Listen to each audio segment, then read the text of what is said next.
حضور اقدس صلی اللہ علیہ وسلم نے ارشاد فرمایا، یہ پھر اسی موضوع پہ ہے کہ جو حدیثوں کے حوالے دیتے پھرتے ہیں نا، صحیح احادیث ہیں، بالکل صحیح، لیکن کسی فقیہ نے فتویٰ نہیں دیا، مالکی، شافعی، حنفی، حنبلی رحمہم اللہ وکثر اللہ ثوابہم، ان سب کے پیروکار ان حدیثوں کو جانتے تھے۔ کیا مجال ہے کہ امت میں کوئی اس طرف چلا گیا ہو، انہیں نہیں پتا تھا کہ یہ رسول اللہ صلی اللہ علیہ وسلم کی احادیث ہیں، اور نبی کریم صلی اللہ علیہ وسلم کا حکم آ جانے کے بعد کون اس کے خلاف چل سکتا ہے؟ امام ابو داؤد رحمۃ اللہ علیہ یہ روایت لائے ہیں، اور پہلی روایت ابو داؤد رحمۃ اللہ نے نقل کی ہے کہ حضور اقدس صلی اللہ علیہ وسلم نے فرمایا، من غسل میتن، جس آدمی نے میت کو غسل دیا، فلیغتسل، اسے چاہیے کہ وہ خود بھی نہائے، ومن حملہ فلیتوضا، اور جس نے جنازے کو اٹھایا اسے چاہیے کہ وضو کرے۔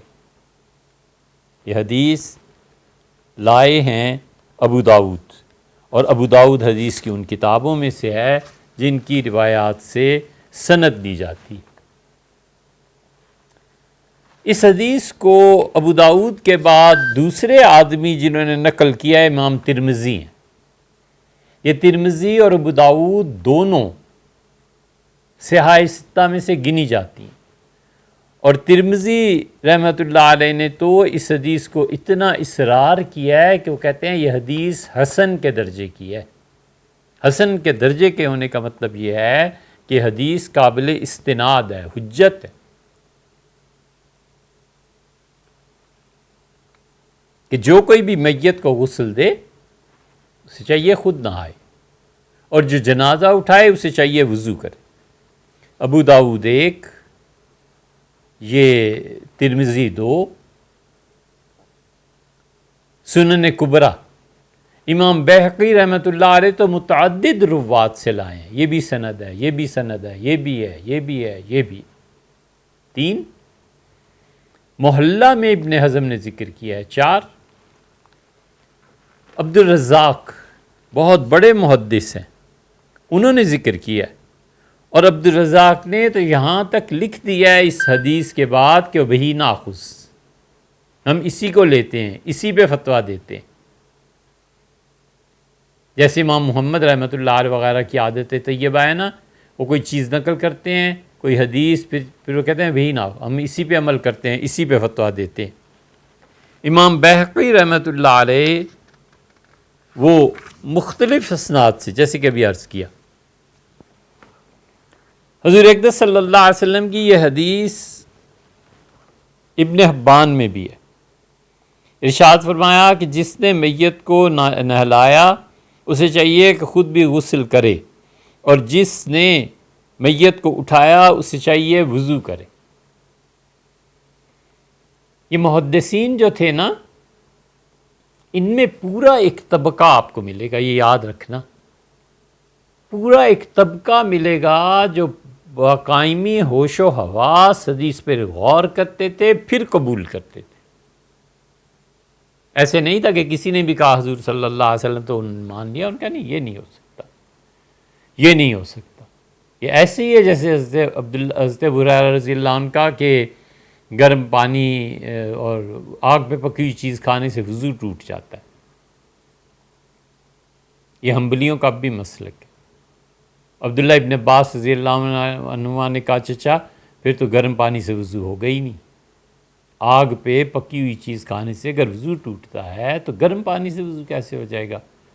تو ابو ہریرہ رضی اللہ عنہ ناراض ہوئے، فرمایا بھتیجے حدیثیں سننی ہو تو سن، اور اگر اس طرح کی جرح اور بحث کرنی ہے تو چلو یہاں سے۔ اس لیے کہ عبداللہ ابن عباس فقیہ تھے، اور حضرت ابو ہریرہ رضی اللہ عنہ محدث تھے۔ ابو ہریرہ رضی اللہ عنہ احادیث بیان کرتے تھے، لیکن ان سے بھی اونچا طبقہ وہ تھا صحابہ کرام رضی اللہ عنہم کا، جو حدیث کو سمجھتے بھی تھے۔ محبت میں حضور صلی اللہ علیہ وسلم کی بہت سی روایات بیان کی جاتی ہیں، لیکن ایک طبقہ پورا ایسا ہے جو ان احادیث کو سنتا ہے، پھر عقل پر بھی پرکھتا ہے کہ عقل کی بات بھی ہے یا نہیں ہے۔ اسی لیے ہمیں طعنہ ملتا ہے نا حنفیوں کو کہ تم نے کہا کہ ابو ہریرہ رضی اللہ عنہ جو تھے وہ سمجھدار نہیں تھے، وہ اسی لیے لکھا ہے جس نے بھی لکھا ہے۔ ان کا ابو ہریرہ فقیہ نہیں تھے، محدث تھے،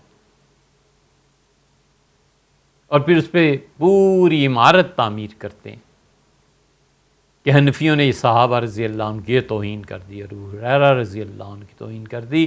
وہ اس حدیث پہ آئے نا، تو جب یہ حدیث بیان کی گئی تو سعید ابن مسیب رحمۃ اللہ علیہ مدینہ منورہ کے امام تھے، امام احمد ابن حنبل رحمۃ اللہ علیہ کہتے تھے مجھے سعید سے بڑا آدمی مدینہ منورہ میں نظر نہیں آیا۔ ان کا سب سے بڑے آدمی مدینہ منورہ میں وہ تھے، حالانکہ حضرت زین العابدین رحمۃ اللہ علیہ ہیں اور بہت سے لوگ ہیں، انہوں نے کہا لیکن فقاہت دین کی سمجھ اس سے زیادہ کسی شخص کو نہیں۔ آپ کو معلوم ہے انہوں نے یہ حدیث سن کے کیا کہا؟ انہوں نے کہا کہ لو علمت انہ نجس، یہ وضو اور غسل کیوں کریں؟ اگر مجھے سمجھ میں آ جائے، میرے علم میں آ جائے کہ یہ میت ناپاک ہو جاتی ہے تو میں اسے چھوں گا ہی کیوں؟ ناپاکی کو چھو کے تو وضو کروں، چلو مستحب ہوا، نہ ہوں کوئی بات ہوئی، میت تو نجس نہیں ہوتی، اس حدیث کو کیسے مانا جا سکتا ہے؟ اور دوسری طرف آپ دیکھیں تو اس کے راوی کون ہے؟ ترمذی اور ابو داؤد۔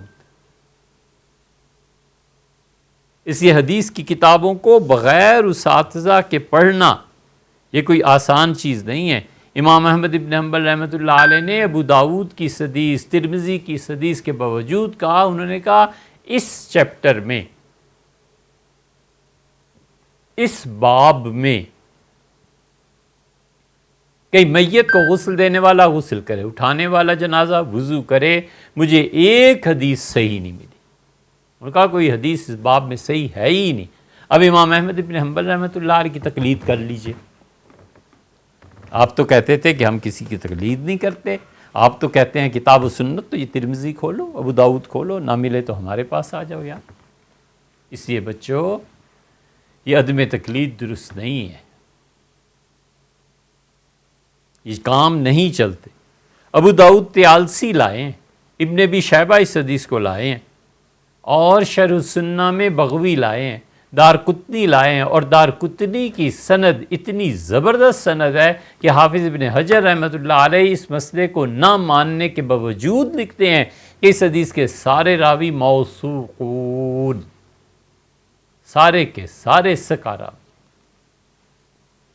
کہاں جانا ہے؟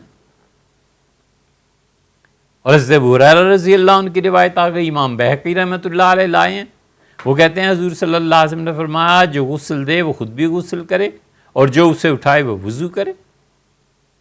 پھر امام بہقی رحمۃ اللہ علیہ مسلسل لاتے چلے گئے ہیں روایات، اور بار بار وہ کہتے ہیں کہ حضور صلی اللہ علیہ وسلم یہ فرمایا، یہ فرمایا، یہ فرمایا، اور یہاں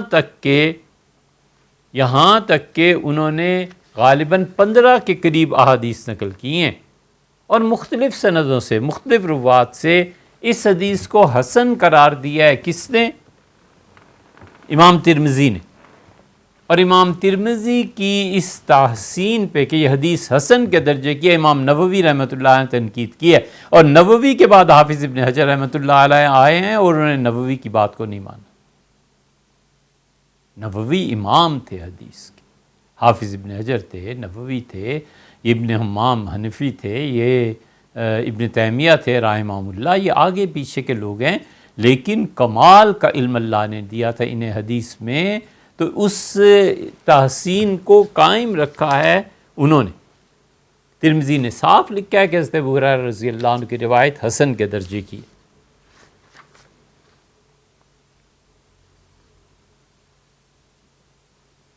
ان میں 2 جملے ہیں، ایک تو فرمایا کہ میت کو غسل دے تو خود غسل کرے، اس کو پھر کسی درجے میں تسلیم کیا ہے امت نے کہ میت سے نجاست کوئی چیز اپنے کپڑوں پہ پڑ گئی ہوگی، پھر انسان کو وہم ہو جاتا ہے، تو چلو تم نہا لو۔ حضور اقدس صلی اللہ علیہ وسلم نے یہ غسل کا جو فرمایا ہے یہ محض ایک آدمی کے شک کو دور کرنے کے لیے، اس کی نفسیاتی کیفیت کا اعتبار کرتے ہوئے کہ نہا لو، اور یہ جو ہے اس میں کہ جو اسے اٹھائے وہ وضو کرے، یہ دوسرا جملہ، اس پر تو کسی نے بھی امت میں فتویٰ نہیں دیا،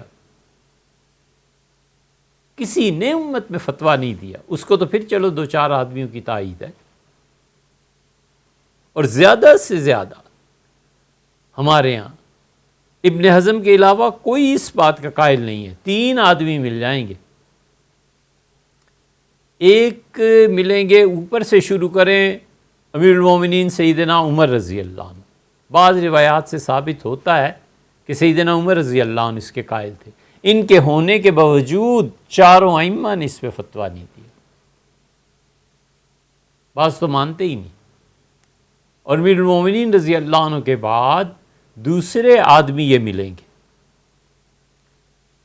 اور تیسرے آدمی عبدالسلام صنعانی ہے، سبل السلام انہوں نے لکھی ہے، صنعانی نے، وہ مل جائیں گے، لیکن امت میں کوئی ایسا نہیں ملے گا۔ ابن حزم سیدنا عمر رضی اللہ عنہ 1، ابن حزم 2، اور سبل السلام کے مصنف صنعانی، ان لوگوں نے کہا ہے کہ غسل دینے والے کو غسل کرنا چاہیے، ان کے علاوہ امت میں کوئی ائمہ میں سے کوئی نہیں ملے گا۔